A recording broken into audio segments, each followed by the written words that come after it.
So I had a chat recently, and the chat went as something along the lines of this. I had posted in the Pack Tactics Discord channel about possible homebrew changes to Spellcasters, as I stated in one of my previous videos about spellcasting and how I plan on reworking spells in my updated version of 5th edition. I came to this conclusion, that spellcasters, as of right now, they need to be complicated, but they also need to be powerful to justify the complication. So, high risk, high reward. Very difficult to play, difficult to understand, but rewarding once you fully understand the system. And the way I decided to do that was that I was going to make spells into cooldown-based abilities, similar to how RPGs do it, where you can only cast the spell a certain number of times before needing to recover them. So, like how World of Warcraft, League of Legends, Defense of the Ancients, games like that do it, where you cast a spell and you have to wait a certain amount of time before you are able to use the spell again. And in those games, not only do you have a cooldown, but you also have a resource that you have to use. Typically, it's mana. A lot of characters in League have mana, which is the game I'm most familiar with. A lot of them have mana, some of them have other resources, but I digress. My idea was that spells, depending on which kind of spell they were going to be, it was either going to be an at-will spell, a short rest style spell where you must complete a short rest before you can use it again, or a long rest spell where you have to take a long rest in order to use it again. In addition to all of this, they would have a resource called mana, MP, something like that. And you would have to expend these in order to use your resources. This would make things more complicated, and it would make it a little bit more rewarding. However, I realized the complications of this system through conversation. Primarily that the logic of having a resource that is recovered on a long rest that you must use in order to use abilities that have a different cooldown period or a different recovery method is not a sustainable, I guess, good feeling way of playing a class. It would be as if you could only use Action Surge or Second Wind by expending hit dice, which you only gain after a long rest. And granted, you don't really use hit dice all that much in traditional casual games of D&D, but I digress. The point is still there that you are expending a long rest resource to use a resource that you can easily regain on a short rest. It would not feel good to the player to do that. And so, with this discussion, it came to light that it's not a matter of if the mechanics work together or not. To me, what mattered was that it was at least somewhat original. Because, in my opinion, taking from another system entirely, not just certain aspects of another system, but taking entire whole mechanics, aspects, and basically just holding down left click, dragging, and then Control-C, Control-V onto your own system, to me felt very lazy. It felt uninspired, like you just couldn't be bothered to come up with another way of doing things that fit your vision better. And quite honestly, I think that is an okay mindset to have in some circumstances to avoid things like copyright and trademark infringement, stuff like that. That's perfectly fine. But in terms of a game like Dungeons & Dragons that has an OGL, or an open games license, that allows you to take aspects of it, make it your own, and sell it under the guise of making enough changes to where it's noticeably different than the current product. I think taking mechanics from games in this aspect has been changed. When asked the question, why don't you just use one mechanic, and when I explained that it would just feel as if I was copying another, they asked, why is that necessarily a bad thing? The old adage, if it isn't broken, don't fix it. And I thought about it for a while, and I thought, well, that doesn't really apply here, because it's not that it's not broken, it's just that it's a complete steal of another.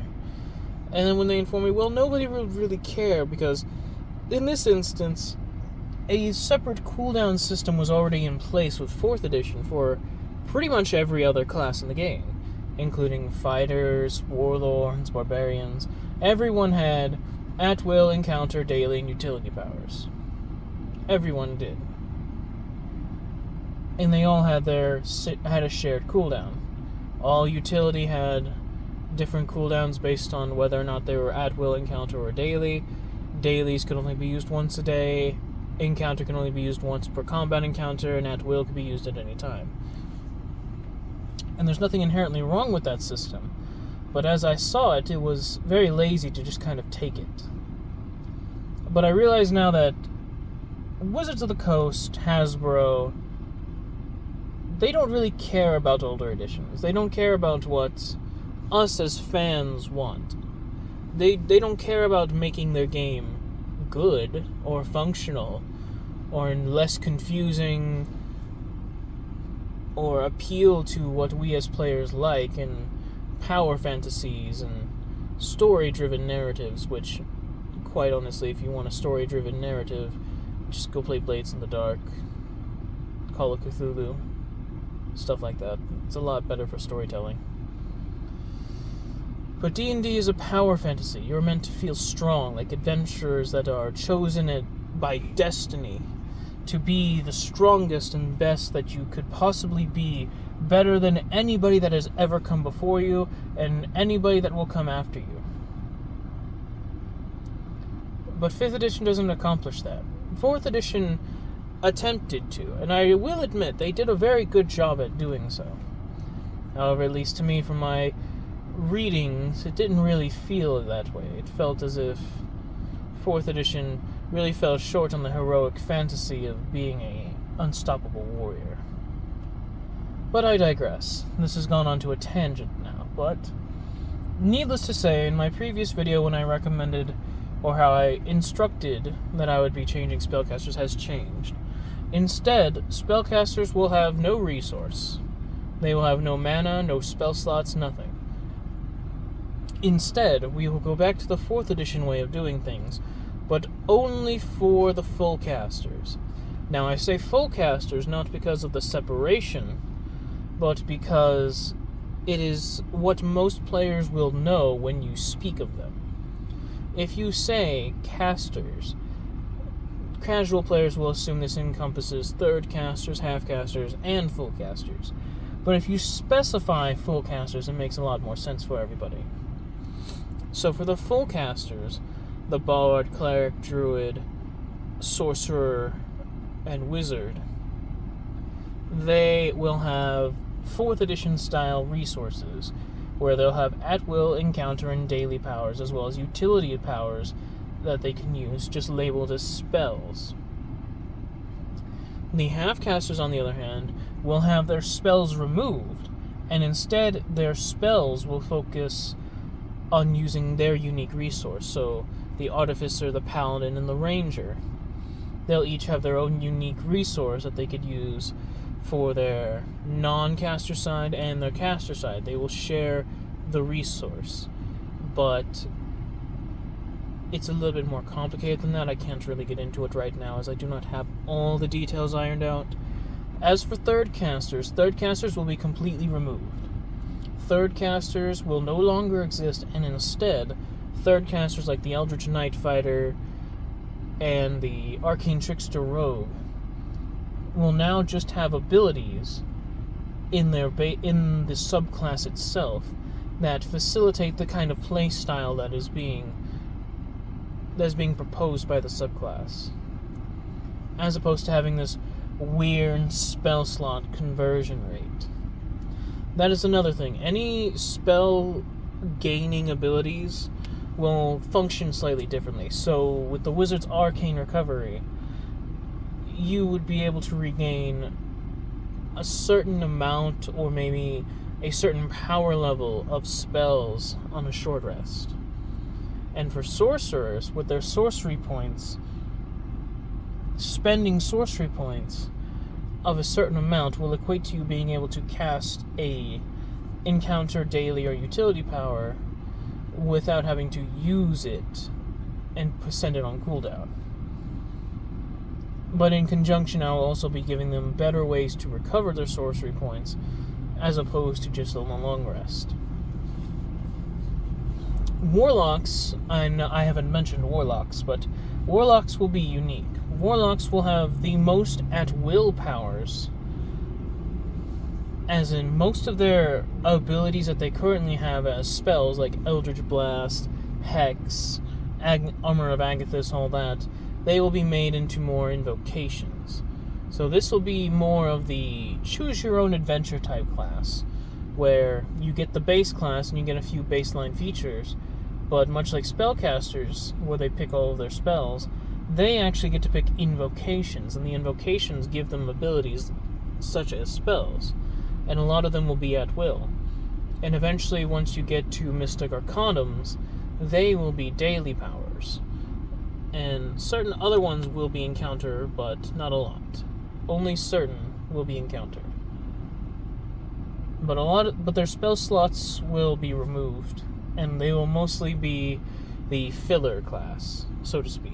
They will be the class that you pick when you have spellcasters, but none of them are really filling a certain role. That's another thing. A lot of them will have roles, but that's another video. But yeah, that's just an update on what I plan on doing with Spellcasters.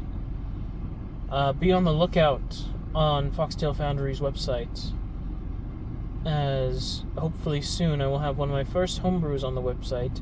I'm very thankful for Fade Shock to allow me to be able to be on the website.